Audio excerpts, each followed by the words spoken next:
Salut et bienvenue dans cette nouvelle vidéo consacrée sur la série d'exercices sur les boucles. Aujourd'hui, nous allons voir la somme des nombres pairs. Allons voir l'énoncé.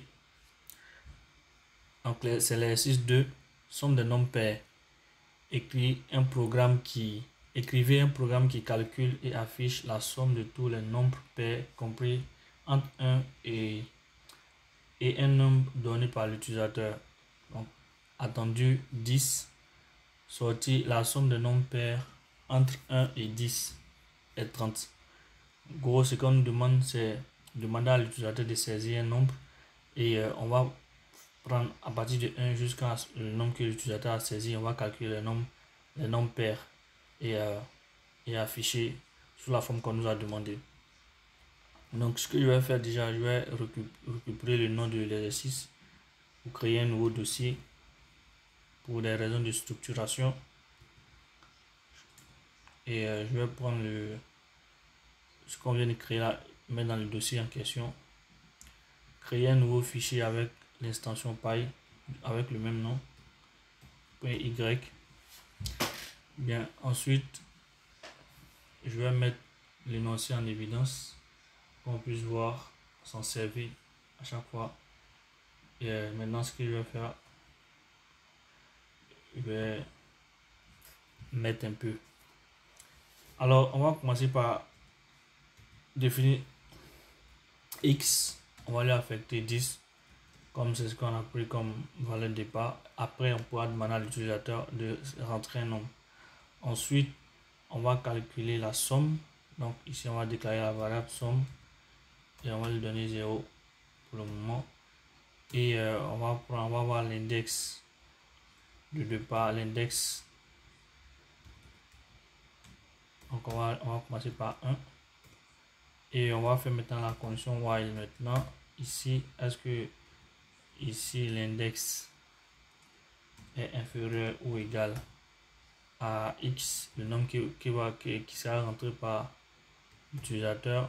Si c'est le cas, on va maintenant vérifier que le nombre est pair. Pour vérifier que le nombre est pair, on va faire le module, on va chercher le reste de la division. Si le reste de la division par 2 est égal à 0, alors le nombre est pair. Donc ici on va mettre ici index modulo 2. On va vérifier le reste. Si c'est égal à 0, alors le nombre est pair. Donc on peut prendre somme plus égal. Donc ce symbole là, il va faire l'addition et en même temps il va faire l'affectation à index. Bien, une fois qu'on fait ça, il va falloir qu'on incrémente en fait l'index à chaque fois. Donc ici je vais mettre l'index aussi et je vais utiliser la même syntaxe, plus égal à 1. Voilà, on fait plus 1. Donc normalement le programme devrait fonctionner. Je descends, je fais print et je vais mettre ici F pour le format. Je vais recopier le test, coller ici. Ok, donc l'index de départ c'est 1, donc ici on peut mettre ça. Donc, on va laisser 1 ici, on va s'occuper de l'index de départ. Ici on va changer ça, on va mettre le nombre x que l'utilisateur aura saisi et là on va mettre la somme qu'on a calculée. Bien, ici je pense que je peux faire un peu de la place.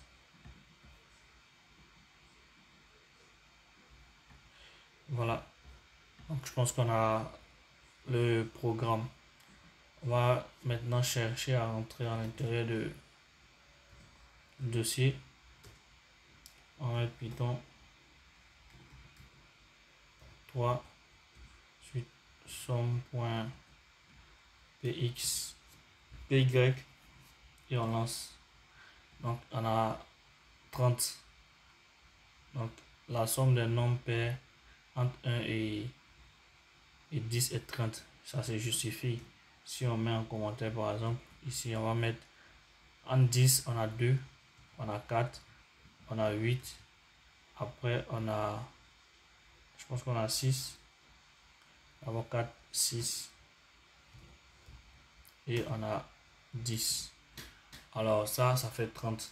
Donc déjà on a 4, 6, ça fait 10. D'accord. Et on a 8, 2, ça fait 10 aussi. Plus le 10, ça fait 30. Donc ici on va juste changer ça. On va prendre 4. Dans 4, on va rencontrer 2 comme nombre pair et on va rencontrer 6. Comme 2 comme nombre pair et 4 lui-même comme nombre pair. Je lance. Le résultat va faire 6 en fait. Voilà, on a 6. Donc le programme marche correctement. Donc ce qu'on va faire maintenant, on va demander à l'utilisateur de saisir le nombre. Donc on va mettre ici in d'abord à l'intérieur pour convertir ce qu'on va mettre dans chercher en input. Donc on va mettre input ici et on va demander à l'utilisateur entrer un nombre. Je vais mettre le E là en majuscule. Entrer un nombre. Voilà.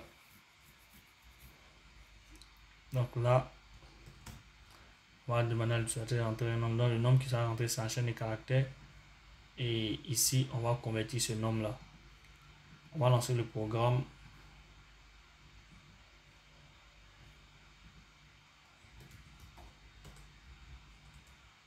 On va mettre 10.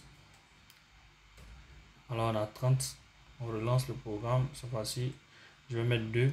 Normalement, c'est 2. Ça va faire 2. OK. Et je relance le programme. Cette fois-ci, je mets 1. Donc on a 0. Donc le programme fonctionne correctement. Ça sera tout pour cette vidéo.